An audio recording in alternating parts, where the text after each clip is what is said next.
ابن ساریه رضی الله تعالی عنه یکی از صحابه جلیل روایت زیبایی رو برای ما در کتب احادیث بیان میکنه که میفرماید روزی رسول الله صلی الله علیه و سلم با ما نماز خواندن. یعنی اینکه امام بودن، پیش نماز شدن و خلاصه نماز خواندن. بعد از او به طرف ما برگشتن و یک موعظه خیلی بلیغی ایراد کردن که چشمهان همه صحابه اشکبار شد و دلهای ما رو ترس فرا گرفت، ترس الله سبحانه و تعالی. گفتیم ای رسول خدا، گویا این موعظه کسی است که میخواد خداحافظی بکند، پس ما را وصیت کنید یا رسول الله، ما را نصیحت بکنید. فرمودن شما را به تقوا و شنیدن و اطاعت کردن سفارش میکنم. الله اکبر. حتی اگر برده‌ای بر شما امیر گردد، حتی اگر یک برده‌ای، یک غلامی بر شما امیر بشه، حاکم شما بشه، مادامی که تقوا و پرهیزگاری رو پیشه بکنه، مادامی که اطاعت از الله و رسول بکنه، شما باید چیکار بکنید؟ از او پیروی بکنید. زیرا هر کس از شما بیشتر زندگی کند اختلاف زیادی خواهد دید. یعنی هرچی انسان بیشتر از زمان پیامبر دورتر میشه، اختلافات نظر، اختلافات مذاهب، اختلافات آرا، اختلاف فهم از قرآن و سنت بیشتر میشه. مثلا شما تصور کنید اختلافات فقهی که امروز در بین امت اسلامی هست 100 سال پیش نبود، 200 سال پیش نبود، 300 سال پیش کمتر بود، 500 سال پیش خیلی کمتر بود، 1000 سال پیش خیلی کمتر بود. پس هرچه که ما از زمان پیامبر دور میشیم، مشارب مردم بیشتر میشه، آرای مردم بیشتر میشه، اختلافات بیشتر میشه. کأنه صحابه در ذهنشون ایجاد شد که پس باید چه کار کرد؟ رسول الله صلی الله علیه و سلم فرمودن فعلیکم بسنتی، علیکم بسنتی و سنت الخلفاء الراشدین المهدیین من بعدی.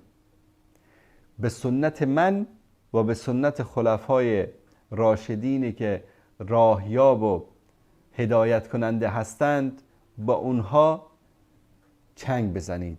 و عضوا علیها بالنواجز، با دندانهایتان آنها رو محکم بگیرید. این کنایه از این است که با دست و دندان محکم بگیرید. مثل کسی که میخواد غرق بشه در یک جایی، سعی میکنه با دستش، با دندانش به هر خس و خاشاکی دست بزنه، از هر چی که هست دستش بیاد محکم بگیره تا که خودش رو نجات بده. در این وقتی که اختلافات زیاد میشه، آرا و افکار زیاد میشه، ما باید چیکار بکنیم؟ به سنت پیامبر با چنگ و دندان متوسل بشیم و از رسول الله صلی الله علیه و سلم پیروی بکنیم. بعد از اون میفرمایند که و ایاکم والمحدثات الامور،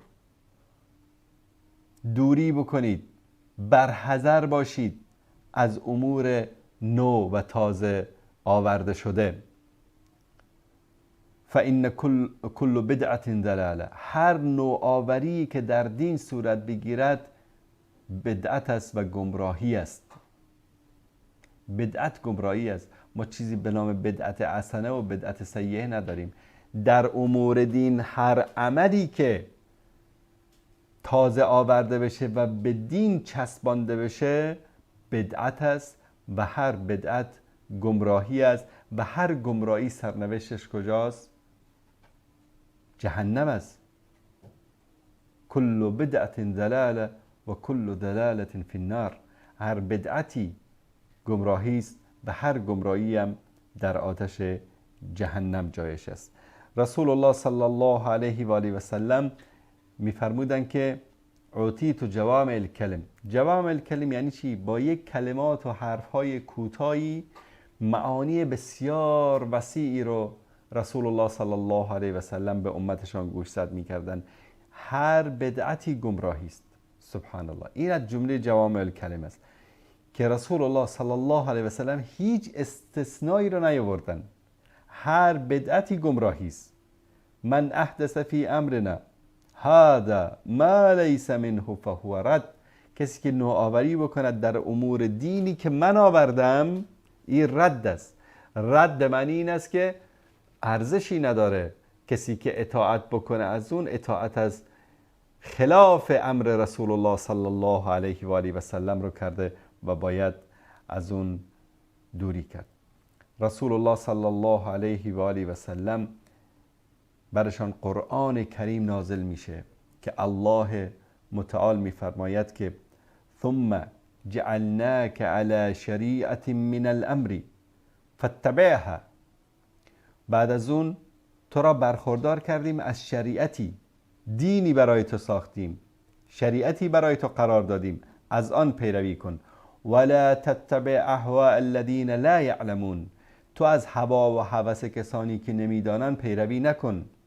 انهم لن یغنوا عنک من الله شیئا. اینها که هستن هیچ چیزی رو که از طرف الله باشه نمیتونن از تو دور بکنن، یعنی نمیتونن نفع و ضرری به تو برسانن.